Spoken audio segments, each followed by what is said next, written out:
Oh, first off, no SEC preview today. Sorry, I have recorded it already. I just haven't had time to sit out here and edit it and upload it. So the SEC preview will be out tomorrow, Wednesday. But today, Tuesday, Topical Tuesday for you.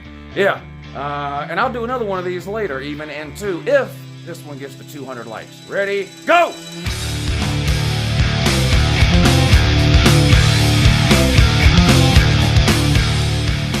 We've all heard that expression about the rich get richer, right? Always heard that. Rich get richer. The dumb get dumber. The dumb get dumber. That's an expression that needs to be more widely used. South Carolina. Listen, I made a video. Was it this past weekend? I don't remember. One of the times. I didn't make a video about this, but I mentioned it. It must have been a season over video or something. Hell, I don't know. Doesn't matter. About South Carolina and how some of their fans were wanting Will Muschamp fired and this and that. And I said, he's not getting fired, period. This story's coming out of Columbia now. Make it sound like they're actually considering firing this guy. What a stupid move this would be for South Carolina. And this isn't me trolling with the whole, I hope South Carolina keeps Will Muschamp forever type thing that I do sometimes with coaches that I know Georgia can beat up on 9 out of 10 times or whatever, so I just want those schools to keep them forever. Sort of like how I want Florida to keep Mullen for that reason, I'm not trolling this time. I'm being dead serious. It would be so stupid for South Carolina to fire Will Muschamp. When you looked heading into this season for South Carolina, it was a complete nothing. Like, you just knew this season was never going to amount to anything for South Carolina. You just knew that. They lost their best player from last year, Deebo Samuel. Then you looked at their schedule. They had to play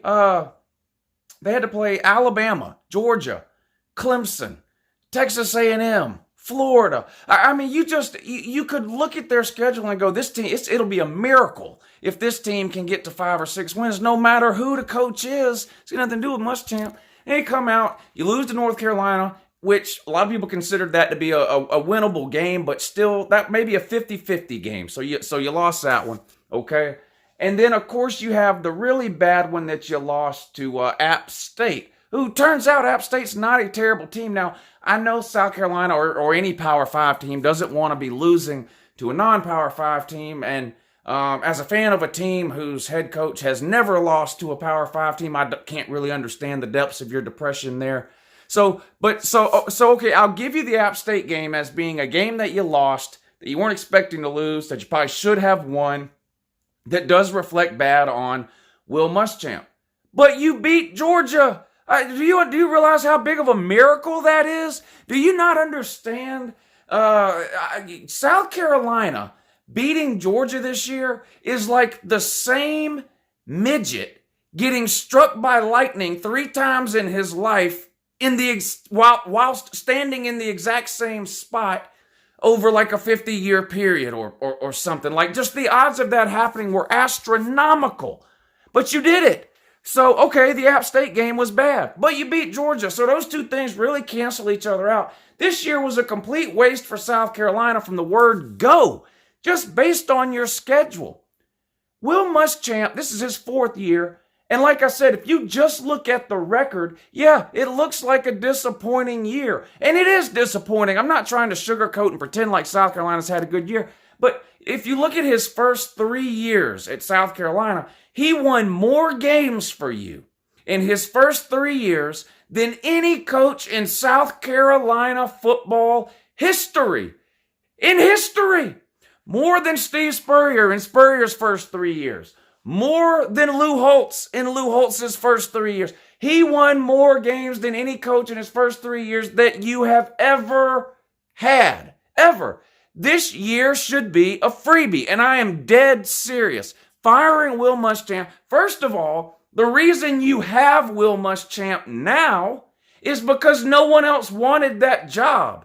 What has happened in the last 3 years, do you think, that's going to make other coaches suddenly sit up and go, oh, the South Carolina job? Nothing. You're going to be, you won't be able to get anybody on the caliber of even a Will Muschamp if you fire him. And this story comes out yesterday. I guess South Carolina has a new president or whatever. Anyway, the athletic department or the administration or whatever has called down to Tallahassee to FSU. First of all, if you're calling the Florida State athletic department for football advice, you're in a bad spot. I'll give you that, because I can't think of a worse place to go right now for foot. Why would you call an athletic department that chose to hire Willie Taggart for any type of football advice? But I digress. They called down there to inquire about how Florida State was able to manage Willie Taggart's buyout. There's an athletic department in America that doesn't know how to pay a buyout? You pay the money that you owe, period. You can split it up over so many years or whatever. You negotiate that with Will Muschamp if that's what you decided. Why do you have to call another athletic department to figure out how to pay a buyout? I don't understand. You just paid a buyout to your basketball coach, what was that, 4 or 5 years ago? So, I mean, it's not like, I mean, you've had sports programs at South Carolina for 100 years. You've never paid a buyout before? Stop it. What is this calling down? At first, I thought, I said, wait a minute, are they trying to get Willie Taggart? Like, what are they doing? But no, I guess they claiming that they called down there to try to figure out how Florida State managed to come up with the money or negotiate or whatever to pay Willie Taggart's buyout. And I guess Will Muschamp's buyout is $18 million. And the state of South Carolina has already come out and said, well, we're not paying it. So university, you're on your own. But the point is, and money should never be a reason to keep a coach, in my mind. Now, I know at some point money is not infinite. If you're done with Will Muschamp, then you're done with him. Fire him, and I don't care if you have to pay him off over the next 100 years. If you're done with a coach, you need to be done with him. Don't make the mistake Auburn made and just keep a coach around because you don't want to pay a buyout. That's the worst thing you can do. But it just blows my mind that South Carolina thinks they're in a position to where they should be firing Will Muschamp after really one bad year for South Carolina standards. Let's not act like South Carolina has been perennially winning 10-plus games over the course of its program history, okay?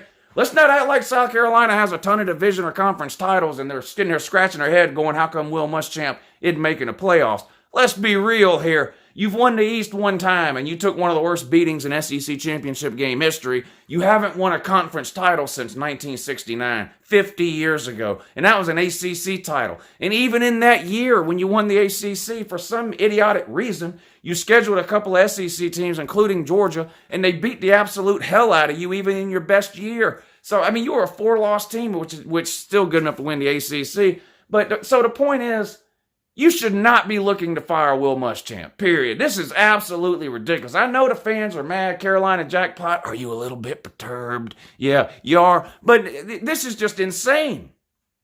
I don't know who South Carolina thinks they are, that they're in a position where they should be firing Will Muschamp. Everyone knew before this season started it would be a frigging miracle if you got bowl eligibility this year. And now you're all up in arms because you're not going to go to a bowl game. It's just ridiculous. If you fire Will Muschamp, I didn't think this was possible. If you fire Will Muschamp, though, you're going to actually set your program even further back than it always has been. This is just ridiculous. I mean, it's borderline pathetic and sad. Have a good morning.